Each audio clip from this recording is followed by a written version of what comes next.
Welcome to our YouTube channel. In this video, we'll provide you with a full guide on how to enable people you may know notifications in TikTok.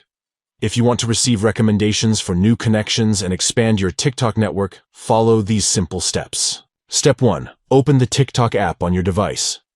Step 2. Tap on the profile icon from the bottom drawer. This will take you to your TikTok profile. Step 3. Tap on the 3 stacked lines in the top right corner.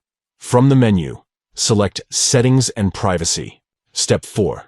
Tap on Settings and Privacy to access the settings. Step 5. Within the Settings menu, locate and tap on Notifications. Step 6.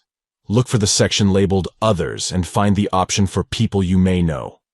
Toggle the switch to enable this feature.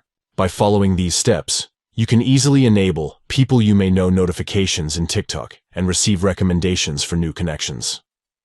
This can help you discover and connect with like-minded TikTok users, expanding your network and enhancing your TikTok experience.